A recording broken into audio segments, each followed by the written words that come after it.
¿Qué tal? Soy Aranza y hoy te quiero platicar sobre cómo los nanoclústeres de carbono tienen el potencial para absorber metales pesados del agua. Entonces, todo inicia con el objeto de estudio, que para este caso es la presa Endo, situada en Hidalgo, México, y que recibe una cantidad importante de residuos de Ciudad de México, por lo que en esta presa hay una diversidad de contaminantes y entre ellos se encuentran los metales pesados. Entonces lo que se propuso fue obtener un nanosistema con propiedades absorbentes para poder atrapar estos iones metálicos. Ahora, ¿cómo fueron obtenidos? ¿Cómo fue obtenido el nanosistema? ¿Cómo se sintetizó?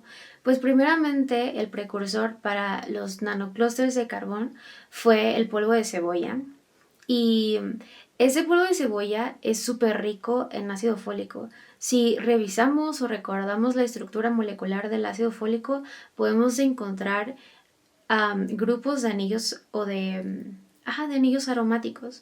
Entonces, esto es precisamente conveniente para los propósitos de esta investigación porque lo que queremos es que estos enlaces, y de hecho sucede, los enlaces empiezan a romperse porque al ser sintetizados por la técnica hidrotermal asistida por microondas, digamos que la frecuencia o las ondas las microondas que interactúan con nuestra solución son las que propician este rompimiento de enlaces.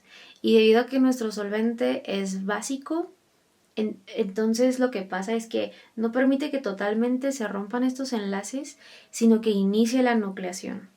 Y pues es así como se pueden obtener nanoclústeres de carbono. Ahora, les decía que esto fue funcionalizado, pues precisamente para crear un sistema ya de cerradura y como asegurar que lo que atrapara el nanosistema fueran los iones metálicos. Posterior a eso, lo que se hizo fue obtener muestras representativas de la presa y pues ser puestas a prueba, es decir, que interactúe el nanosistema con el agua de la presa. Lo que obtuvimos fue lo siguiente.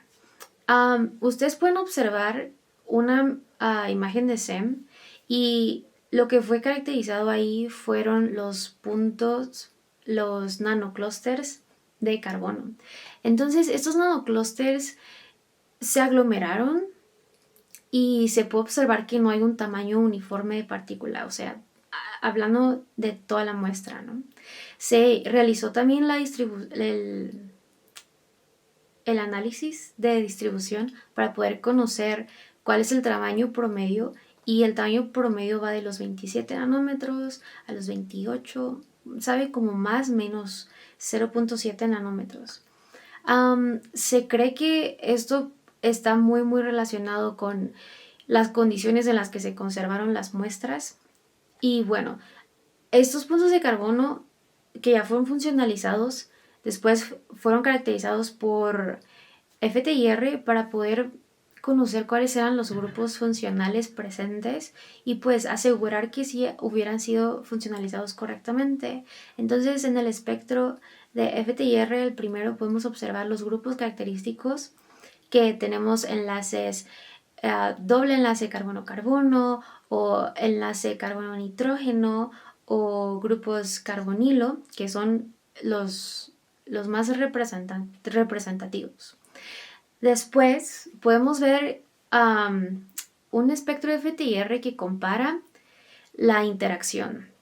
Tenemos 3 espectros y como por orden tenemos al nanosistema, el agua de la presa y finalmente la interacción de ambos. Entonces, si comparamos el primero y el último, podemos ver que existe un cambio en las bandas. Se contrae o crece, y este cambio en bandas generalmente es atribuido a que una molécula o una sustancia se incorporó. Curiosamente, cuando esos cambios suceden, podemos ver en el espectro que describe el agua de la presa cómo hay una banda entre 1000 y 1500 centímetros a la -1, que curiosamente, como les decía, entre ese rango es donde los metales pesados tienden a absorber.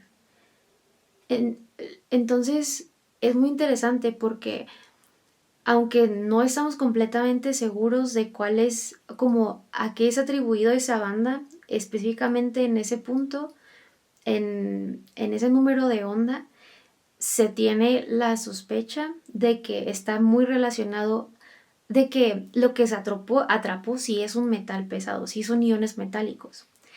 Am, si seguimos viendo hacia abajo en los resultados, podemos ver cómo por EDS se detectaron ciertos metales y esto nos deja mucho que decir. Primeramente que lo que podemos hacer es controlar mejor las condiciones después de la síntesis de los nanoclústeres para asegurar un tamaño o una distribución de partícula uniforme. Segundo, que podemos obtener muestras más representativas de la presa para también... ok, ese es el segundo. Como el 2.1 es poder como aumentar la concentración en nuestras soluciones para poder ver con mayor claridad qué es lo que sucede. Con eso me refiero que va a ser más fácil o más sencillo poder analizar estas muestras por las técnicas que estamos analizando.